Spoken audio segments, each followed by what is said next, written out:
Assalomu alaykum azizlar, qadrdonlar, hurmatli aka-ukalar, opa-singillar. Yaxshimisizlar? Charchamayapsizlarmi? Zo'r bitta til haqida narsa ko'rib qoldim. O'zi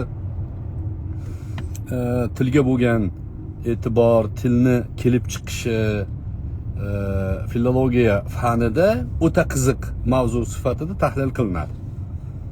Bu Erkin Vohidov ayniqsa tilga bo'lgan, tilni kelib chiqishiga bo'lgan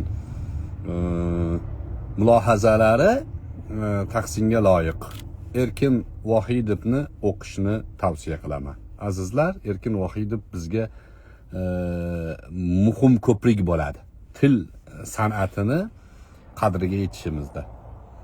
Zo'r bitta fikr mulohaza qo'l haqida. Qo'l so'zini tarixi turk lug'atlariga aloqador. Bizda o'zbek tilimizda qo'l deyiladi. Qo'l, qo'llash, qo'llamoq kabi ishlatiladi, lekin turkiy tarixi el nomi bilan mashhur. El degani qo'l degani. Bizni inson haqida gaplashar ekansiz, har doim inson nimadan iborat uni ismini qo'yishimiz kerak. Eng avvalo a'zolarining ismi. A'zolar ichida eng aktivi, eng muhimi qo'l. Turkchada el deyiladi. Elni tarixiga qarang. El nima desa, el shu ikkita qo'limizga aytilyapti. Xo'p, bizning o'zbek tilimizda mashhur bo'lgan elak so'zi bor. Elak. Elamoq. Eladi. Nima degani? Sarani puchakdan ayiradigan fe'lga elamoq deyiladi. Eladi. Elab ko'r deyiladi. Unni elash. Kepagini ayirib, unini alohida ajratib olishlik uchun. Elash.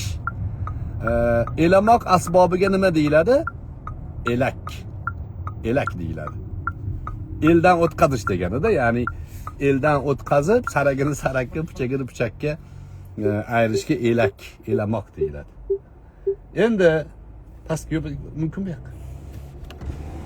Bu yoqqa qo'ysa bo'ladimi? Tez ketasizmi? Yo'q, zalga kiraman. Unda ichkariga tushibroq qoling. Xo'p. Elak, elamoq so'zi.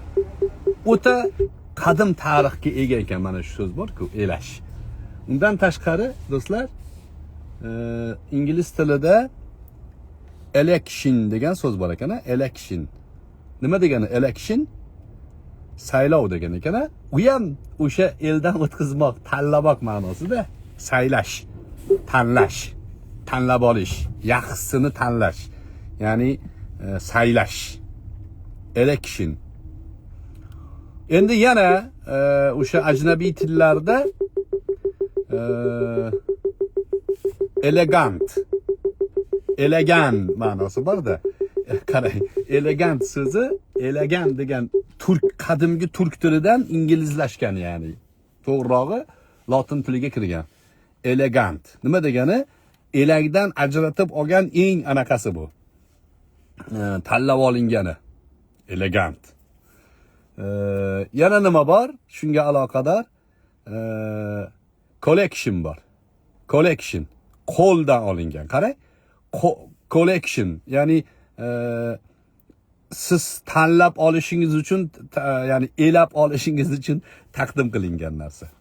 Turk tilini o'ta qadimiyligiga dalil bu. Endi balki nisbiy bo'lishi mumkin. Meni gapimga raddiya beradigan filologlar ham chiqishi mumkin, lekin aslida tillar bitta bo'lgan, keyinchalik tarqalib ketganiga dalil. Nuh alayhissalomning 3 ta o'g'li bo'lgan, shu 3 ta o'g'lidan bittasidan turklar tarqagan deyiladi. Demak, Nuh bilan farzandlari o'rtasida bitta til bo'lgan, keyin tillar tarqalib ketgan. Nuh alayhissalom ikkinchi odam hisoblanadi. El, elak, elamoq, elegant, election, collection kabi so'zlarning hammasi lug'ati masdari bir bo'lib chiqyapti. Yana arab tilida va ingliz tillarida ma'rifa hosil qilish uchun ishlatiladigan harf bor. Ma'rifa degani noma'lum narsani aniq tanlab olingan qilib ishlatiladigan narsa al kalimasi bor. Al harfi bu ma'rifa harfi hisoblanadi. Ya'ni tanlab olishlik uchun ishlatiladi. Masalan, deylik, rojul bo'lsa arab tilida u bir kishi, qanaqadir inson, odam, inson. Ar-rojul bo'lsa aniq palonchi insonga ishora qilayotgan bo'ladi. Masalan, jazira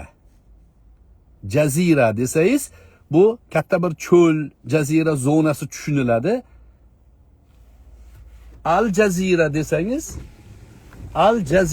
desangiz, demak endi tanlab olingan alohida Al-Jazira tushuniladi. Darado bo'lsa alohida darado tushunadi.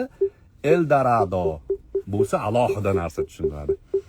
Klassik bo'lsa noma'lum mutlaq klassik, el klassik desa hamma biladigan narsa tushuniladi. Nimaga? Qo'ldan kechirilgan, tanlab olingan degan ma'noni ifoda qiladi. Men ajoyib bir ta'sirlandim. Sizlarga ham bu til borasida o'rtoqlashay dedim-da. Ajoyib yangiliklar. Podvalga tushib ketdim, internet yomon bo'lib qolsa, uzilib qoladi. Qisqaroq shu o'zi. Shu yerga qo'yar ekanmiz. Hozir bismillah. Xo'p.